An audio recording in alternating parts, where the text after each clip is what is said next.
Now, we proceed to our first keynote speech. Please give a big hand to welcome President Xi to host the speech.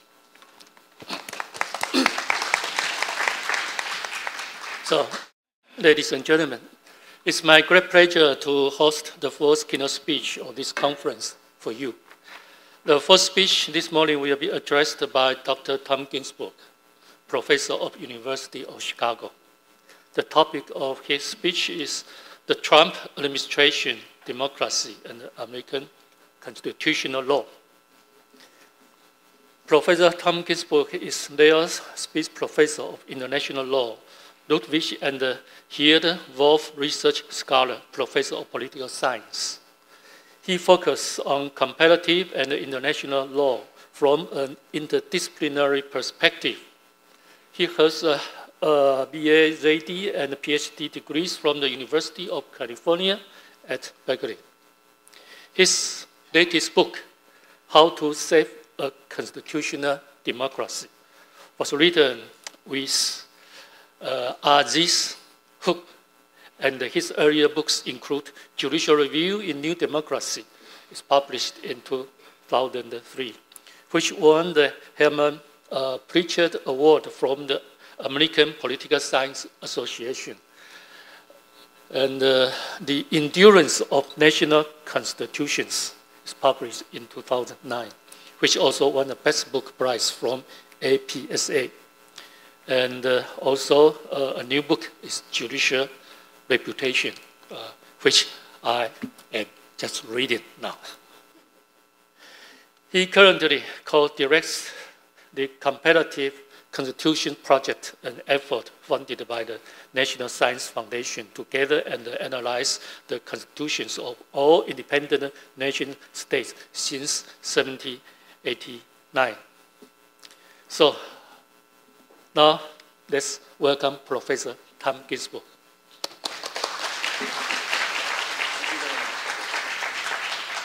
Thank you very much, Chief Justice Xu, and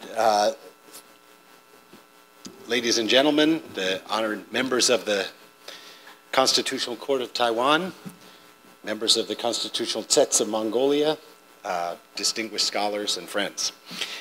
It's always a great pleasure for me to be here. I love coming to Taiwan. Every day I'm here is a happy day for me, so that means I'm happy today. But my topic is not very happy. My topic is about the decline of democracy around the world, the risks of democracy. About 15 years ago, I published a book on Taiwan and also on Mongolia about new democracies. And at that time, I was doing the research, and the time I was writing that, it was a time of great optimism about the future of democracy around the world. But that optimism seems not to be appropriate anymore. The political scientists who study these things say that the number of democracies around the world peaked around the year 2006. And every year since that time, there have been fewer democracies. This includes the sort of regression of democracies that were existing for a long time, like Venezuela, countries in Eastern Europe that people thought were consolidated democracies that had gone through the experience like Mongolia, but they had not, it didn't work out quite as well. Hungary and Poland, we've seen populist leaders rise that seem to threaten constitutional democracy. Even within established democracies, we see the rise of populist parties, of anti-democratic parties, and so that no country is really immune from the pressures on liberal constitutional democracy now. Also, since 2006, if you look not just at the number of democracies, but the quality of democracy, more countries are suffering declines than are getting improvements. So even within countries that are clearly democracies, the quality of democracy is declining. The United States, which is my topic today, is not immune. Indeed, The Economist magazine, the Economist Intelligence Unit, last year downgraded the United States from what they call a full democracy to what they call a flawed democracy. The United States and Japan moved down in categories. And in the United States case, probably having to do with our election system, the way we run or don't run elections very well. So the question is, is there anything we can learn in the United States from the experience of other countries about how democracy erodes or fails? And is there anything we can do as constitutional lawyers to improve the situation, to prevent democracy from failing? That's really the topic of my large book that I've just written. Now, for many Americans, we would say, what happens in the rest of the world doesn't matter. We like to think that we are exceptional. American exceptionalism is a theme in our national discourse, going back to the very first people who came from Europe to the New World. They said, we will be a shining city on a hill, a light unto the nations, using the biblical imagery. And since that time, we like to think that we are exceptional. Actually, the phrase American exceptionalism, I learned, was invented by American communists, the American Communist Party. They were trying to explain to Stalin why communism wasn't taking off in the United States. And they said, well, America's exceptional. It's immune from communism. It'll work everywhere else, but not here. But that's just one example of the use of the phrase. Well, nowadays, you have some people saying, it cannot happen here to our country, these failures of democracy. And I guess I want to say that the United States is not exceptional in general, that we are subject to the same forces of populism, the same forces of anti-democratic parties, the same forces of demagogues, of charismatic leaders who want to take over, that we see in many other countries. And again, I'm always feel so good when I come to Taiwan because I feel like, yeah, you have your problems, but democracy is basically working and giving responses to the people. So I'm always very happy here. The United States is exceptional in only one sense. Our Constitution is really, really, really old, 228 years old. And we like to think, as Americans, we have kind of we're very proud of that. We treat the Constitution like a religious document and say that, of course, we're exceptional. Even if some crazy person was to come and get elected president, still our Constitution would save us. And what I want to show, what I argue is that no, actually, the Constitution will not save us. In some ways, the Constitution will facilitate the anti-democratic forces, precisely because it's so old. If you think about it, a Constitution that was being drafted today would reflect all kinds of new ideas that have developed in the field of government, right, since 1787. We have all kinds of new institutions, new ways of organizing political power, new rights, new duties. Our Constitution doesn't reflect that. Let me give some examples. It says nothing about emergencies, nothing at all. Well, that's a very big hole. And if you're worried about a dictator taking over, well, emergency power is very dangerous and something you have to pay attention to. It has no special accountability institution. And here, Taiwan doesn't get enough attention, but it was maybe one of the very first countries to have a special body just to do control, the Control UN, which now we see in different forms in many countries. Counter-corruption commissions, ombudsmen, audit commissions. So you guys were ahead of the game in this sense in the Republic of China Constitution, and we've seen many other countries adopt it, and it's really important. We, comparative constitutional lawyers, sometimes call it the fourth branch of government, and the fourth branch, it turns out, is really essential. But in our Constitution, we have nothing like that. We have some statutes that require disclosures and some accountability statutes, but they're only statutes. They're not protected by the Constitution. And so in that sense, the Constitution is very old. As I'll talk about a little bit further, our Constitution makes a grave mistake, made a grave mistake, when they gave the power to run elections to the state legislatures.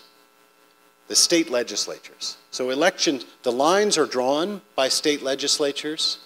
The elections are administered by secretaries of state in each state, American state, and those are partisan actors. They are members of a party. They're elected.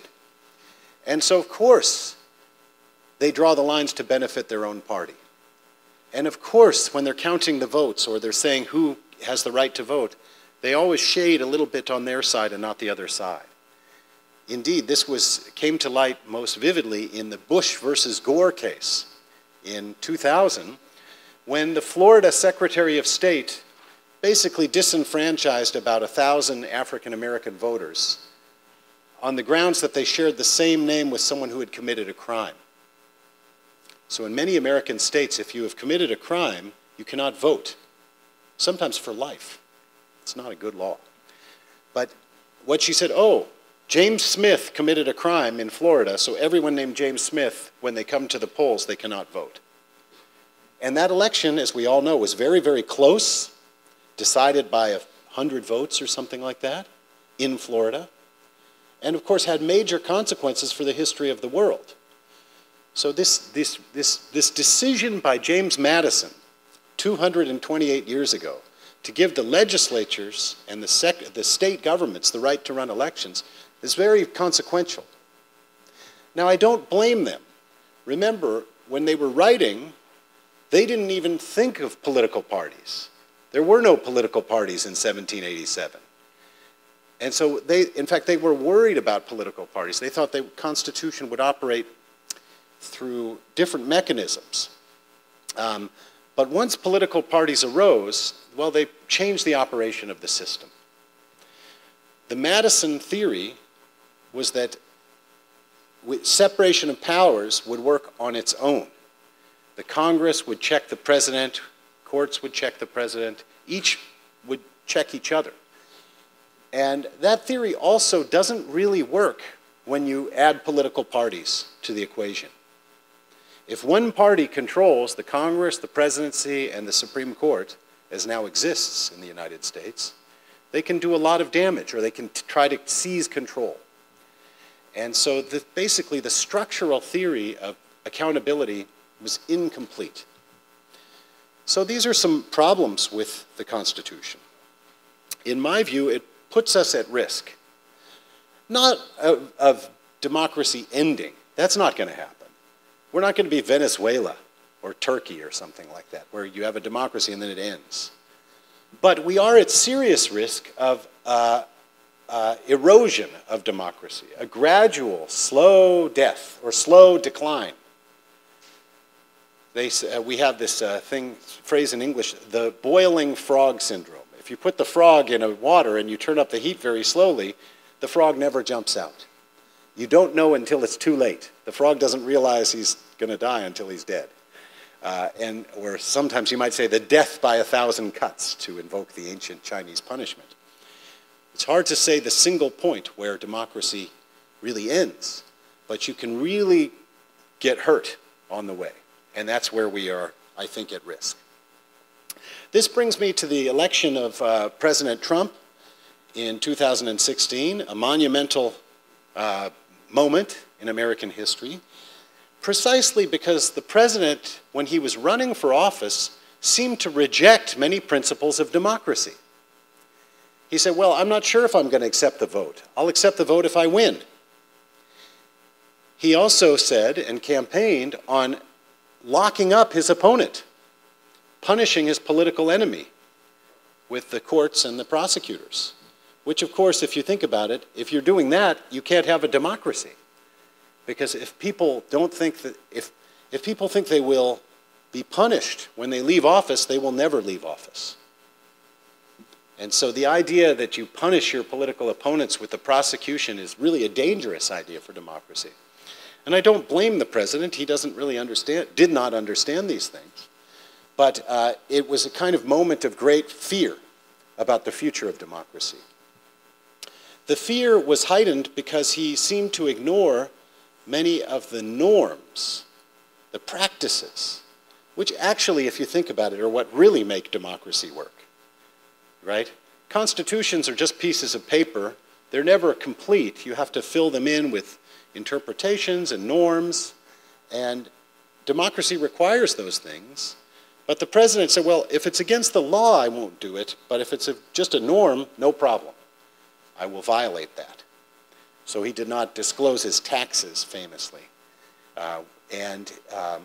He also did not, he gave a lot of waivers of ethics rules for his family and friends, basically corruption, so that they could continue to earn money and things like this, and did that without violating laws. He also famously fired the director of the FBI in 2017. That was the first time that had ever happened without any good reason. There was one other case where the FBI director was fired. Clinton fired an FBI director for corruption. But Clinton didn't want to. He didn't think he really had the power. The FBI director is an example of a kind of administrative officer who has a long term. It's a 10-year term in order to really protect the law enforcement and to keep it independent. So usually they never get fired. But Trump fired this fellow basically because he was worried the guy was going to investigate him. And of course, the great irony is that many people think Trump would not have been elected without that FBI director because of his role in the election. So it's a very strange story. It is all out of a movie, a bad movie maybe, but certainly an entertaining movie for those of you who are not in the United States. All right, what does all this mean for constitutional law? So there have been 3 or 4 issues which I want to talk about where the Trump administration has come into conflict over the Constitution. One of them is a word that no one had really heard of before, emolument. It's in my paper on page 34, but it's a strange word that it was in the Constitution. It's in the Constitution 3 times, but it's not a word we use in normal law or politics. No one had really heard it until Trump became president. The Constitution says that the president, or it says, no officer of the United States can receive a salary or an emolument, funny word, from a foreign prince, from a foreign government. In other words, if you're working for the United States, you can't be on the payroll of some other country.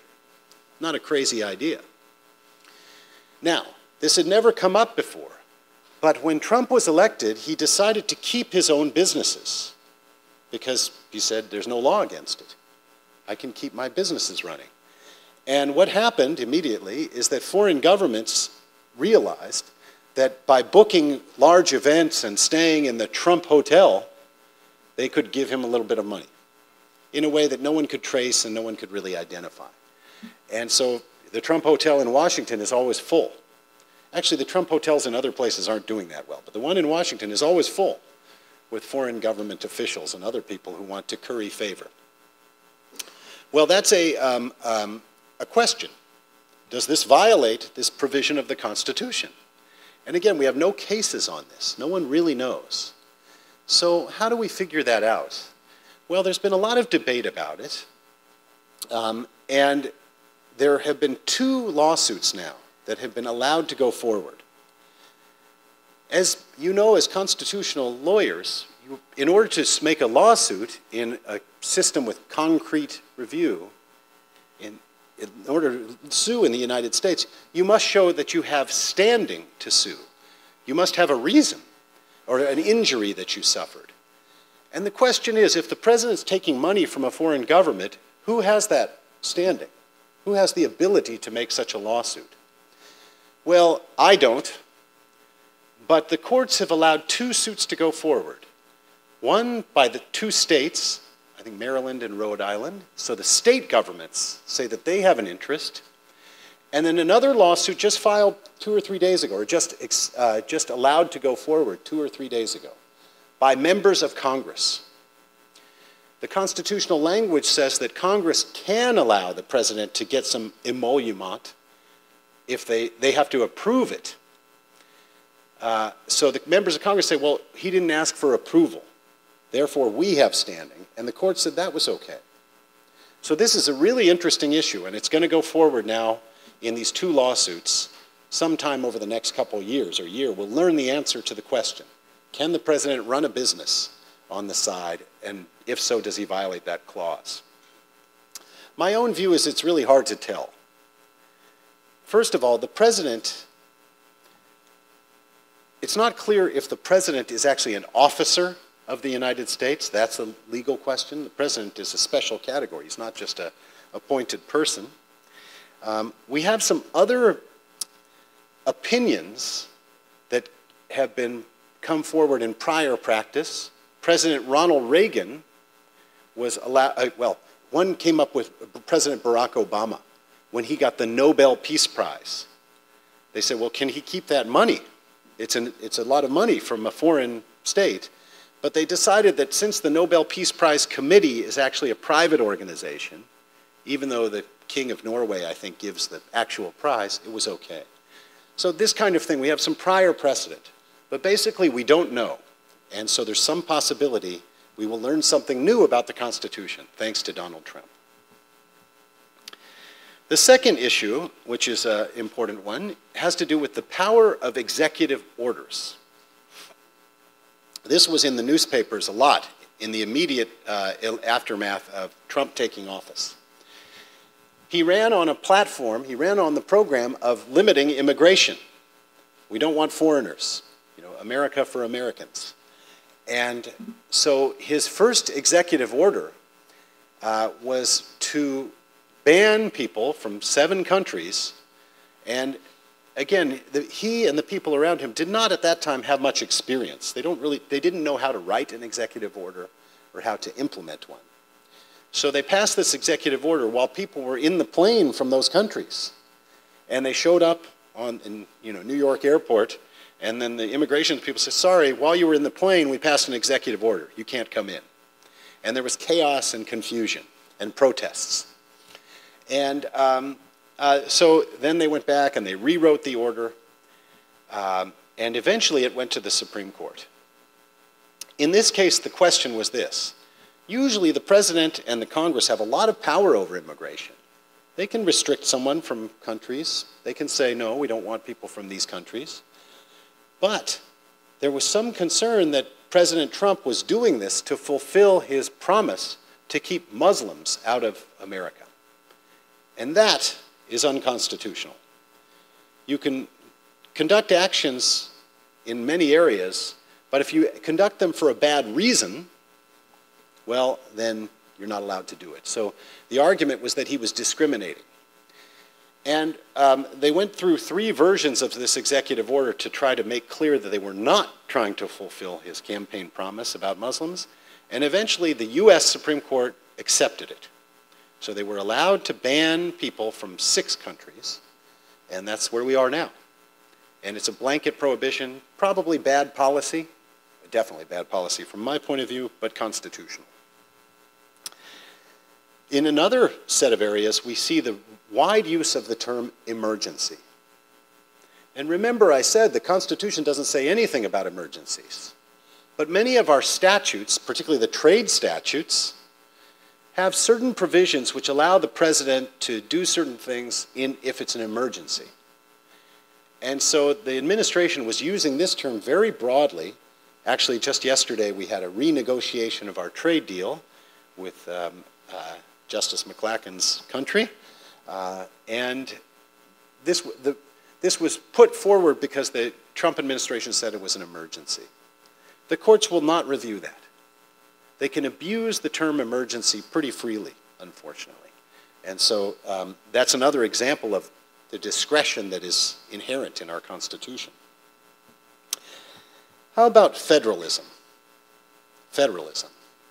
Well, federalism, of course, is the system of having multiple governments. We have 51 different governments. And it's been very interesting to watch since Trump got elected. Before Trump was elected, the Republicans were the ones who liked the state power and didn't like the central government. And the Democrats were the reverse. The Democrats liked the central government power, but not the states. After Trump was elected, everyone changed sides, as always. And now, large Democratic states like California, New York, Illinois, where I live, they are saying, no, state power is really important. California has been a leader. Just yesterday in the news, there was a story about how California has passed a law that goes against the federal law on the issue of the internet, what we call net neutrality. And California says, we don't care what the federal government says. We are going to demand net neutrality in California. And the federal government said, we're going to sue you. This is how it works in our system. If the two governments have a fight over who has what power, it goes to the courts. I think the federal government will surely win that. It's pretty clear the internet is primarily the responsibility of the federal government, but we'll see. More interestingly, there was, related to the immigration issue, many big cities, including Chicago, San Francisco, LA, decided that they would declare themselves to be what they called sanctuary cities, sanctuary city. They would give sanctuary to illegal immigrants, undocumented people, people who have no right to be in the country. What does that mean, giving sanctuary? Well, each city had a different approach, but basically they were saying, we will not let our policemen, we don't want our policemen to ask people about their right to be in the country. You don't have to show papers or anything like that. We don't want our policemen helping the federal government in implementing the immigration law. This made Donald Trump very upset. You could just see his anger. And it made the Republican Party very upset. But the fact is, it's a principle of federalism that the states and cities have their own law enforcement, and the federal government cannot order them what to do things. For those who are interested in American constitutional law, we call this commandeering. The federal government cannot command the state enforcement powers. And so that seems like a very easy case for the states. So the big point is that we now have a new kind of set of discussions about federalism, very interesting ones, where people are on different sides than they were before, and we see that federalism is maybe in some sense going to help protect our democracy. Because it means that in order to take over the whole system, you have to control a lot of governments. Now, it's also true, though, that federalism allows for the spread of bad practices. And we have seen in recent years very bad election practices where the state governments are trying to prevent people from voting in some countries, in some states. They will, require extensive documentation. They will pass new restrictions or new requirements that are targeted at the voters of the other side. And those restrictions are kind of technology, if you will. Actually, I have an example here. It's really amazing. And I'll start with Venezuela. In Venezuela, when Hugo Chavez was running the show, he lost the election to, for the mayor of the capital city. So he lost the election his party lost the election for the mayor of Caracas. Before the new mayor could come into office, Hugo Chavez had his friends in the parliament pass a law that said, okay, you can be the mayor, but by the way, we're going to take all the powers that used to belong to the mayor and give it to a new capital district, and the head of that will be appointed by the president. So basically, you lose the election, you take the powers away. Well, that's the kind of thing they do in dictatorships or pipsqueak, places like Venezuela. But in North Carolina in 2016, the Republicans in that state did exactly the same thing. They lost the election to governor, and before the governor could take office, they took a lot of powers away from him in the last session of the legislature, the prior legislature. So the point is that we see the techniques spreading from one jurisdiction to another, and the United States is part of that. And within the United States, the techniques of voter suppression are spreading from state to state. So from this point of view, I worry about federalism. Federalism can be good But federalism can also be bad. And, you know, actually we had for 120 years, we had a dictatorship in the southern part of the country. It was not a democracy. And that sort of was also compatible with federalism. So we shouldn't think federalism is always great. That's the big point. And right now it's not clear which way it's cutting. Let's see. Next topic I want to talk about is the obstruction of justice. The obstruction of justice. What is that? That's when there's many laws that prevent people from interfering with criminal investigations. There is such an investigation going on against about the campaign of President Trump and their possible cooperation with the government of Russia. The president has done things which probably in a normal circumstance would be considered obstruction of justice, trying to undermine the prosecutors, trying to claim that the evidence is false, things like this, attacking the people who are investigating him. So it's an interesting issue. The president, you might say, well, can the president be prosecuted for obstruction of justice? And the answer is, it's not clear if he can be prosecuted while in office, but it's definitely clear that presidents can commit obstruction of justice. Indeed, four of our last 7 presidents have obstructed justice. President Nixon, when he was impeached, or when the articles of impeachment were formed, they said he had obstructed justice by interfering with the law enforcement. President Reagan, when he was engaged in selling arms, selling guns to Iran to fund the Nicaraguan counter-revolutionaries, well, he also probably lied about that. He got out of it because he was said to not be paying attention. But his vice president, George W. Bush, H.W. Bush, was also involved in that scandal. And of course, President Clinton was accused of obstruction of justice with regard to his impeachment. So yeah, the presidents can be accused. And that means that we are likely to see some kind of effort to, I don't know, remove or you know, some kind of charge at some point of the president. This leads to the question of removal of the president. And I should say that although I did not vote for the president, I don't think removal is actually a very good idea politically, and I don't think it's legally possible anyway. We have 2 mechanisms: impeachment and something called the 25th Amendment, which is for situations where the president has incapacity. We would say the president is too old or too sick to actually do the job. In both cases, you have to have 2/3 of at least one House of Congress, right? So in impeachment, the House can vote for impeachment by a majority, but then it requires 2/3 of the Senate to remove the president. In the 25th Amendment, it requires 2/3 of both houses to remove the president. And that's just not politically possible. It's not going to be politically possible for a very long time. So I think it's a silly thing to talk about, but there is a lot of talk about the president being removed. Now,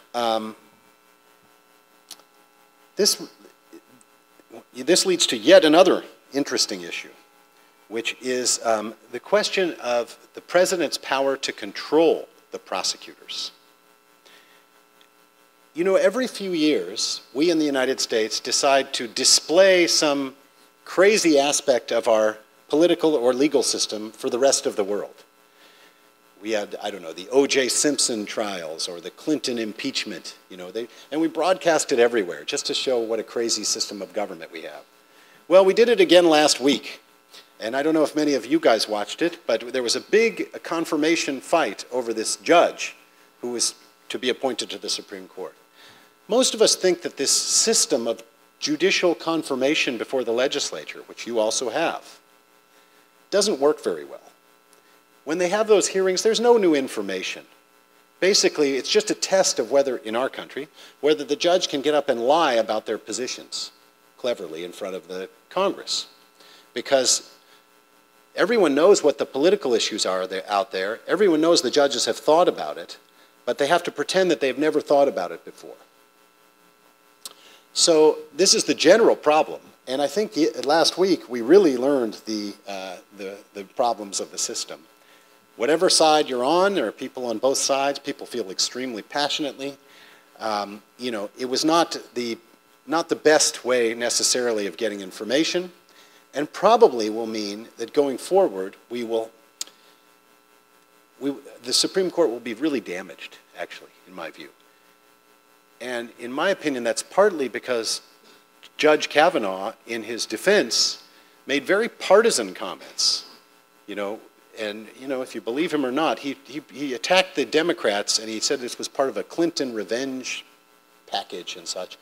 Well, that makes it really hard to have someone on the Supreme Court who obviously is very partisan. He has to decide cases about drawing the electoral districts. Is he really going to be fair between Republicans and Democrats? Furthermore, if, and I don't assume this, but if he did lie, let's say about the drinking or something like that, if he did lie, then he could be impeached. But he could only be impeached if the Democrats take the House and the Senate, which means in a funny way he has a personal interest in making sure that they never do, regardless of what happened 25 or 30 years ago. And that to me is very scary in some sense, and kind of makes it inappropriate for him to be on the highest court, in my opinion. My friends disagree very, very strongly. The point is, whatever happens, if he gets on or not, the court will not be the same. Nowadays, the approval of the court has been going down. It's still more popular than the other branches. Congress, only 15% of people approve of the Congress, and the president's about 40%. Court is at 48, 47%. So, but it's interesting, the first time in modern history that a majority do not think the court is doing a good job. And that's because the court is so obviously a political body now. They've lost the magic which you need to be an effective court. You have to have the image that you are, you know, deciding on the law. And I think that's gone in the United States. So that's why last week was really important for our future constitutional history. And in some sense why, you know, democracy may be at some risk. One of the reasons, you know, again, I don't want to talk about Justice Kavanaugh, Judge Kavanaugh, I don't know him. I do follow his opinions, and he has one line of opinions that I worry a lot about. And that is related to the scope of presidential power. There is a view among some that the Constitution has three kinds of power: executive, legislative, and judicial. And everything that is executive, every single thing that you could call executive, belongs to the president. It is called the unitary executive theory. The unitary executive theory. A single executive. The proponents of this think that the president should have the power to order every prosecutor in the country to do what he wants, which in light of the desire to prosecute his opponent would be very dangerous right now, at this time. They also believe that the administrative institutions set up in the New Deal, many of them are unconstitutional. Many of those laws that set up things like the Securities Commission or the Federal Communications Commission, those laws were allow the president to appoint the members, but not to remove them. Indeed, if you really follow it, you might say that even the Federal Reserve Bank is unconstitutional, because the president should be able to appoint and remove every official. If you think that all power is unitary, all executive power is unitary, he should be able to fire every one of the 2 million people who work for the federal government. Well, that's obviously a dangerous theory. You can't really have democracy without a neutral government apparatus, in my view. It's something we don't appreciate. But a bureaucracy is actually essential for the rule of law and democracy. Why? If you allow someone to come in and fire 2 million people and replace them with his friends, well, no one's ever going to give up power, right? The idea of a neutral civil service that follows the law, regardless of who's on top, we all know it's an ideal. It doesn't work perfectly anywhere. But without that, I'm not sure you can actually have democracy in modern government. I'm not sure you can have rotation in power. And so I think it's a very dangerous theory that Judge Kavanaugh subscribes to. But we will see if he gets on the court. Perhaps he will get on the court, and then the court will really be seen as quite a partisan body. So in any case, I'm not sure how much time I have, but we'll say one or two other things, which is I've described a lot of problems. At the same time, I'm actually kind of optimistic. About a year ago, I had to give a similar speech in Japan.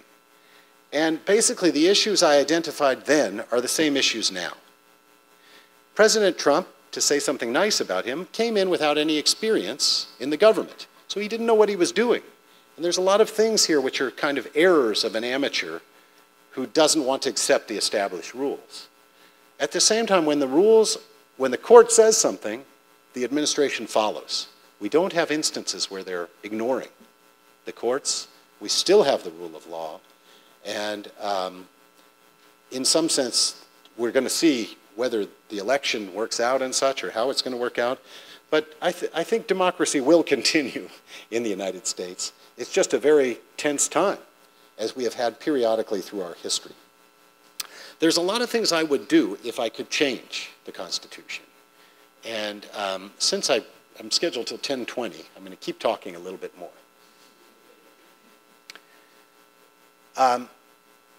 Now, it's usually thought that our Constitution is really hard to change, really hard to amend.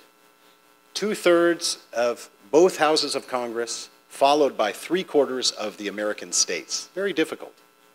But there's another method listed in the Constitution. I don't know if Professor Albert will talk about this, but he has studied it.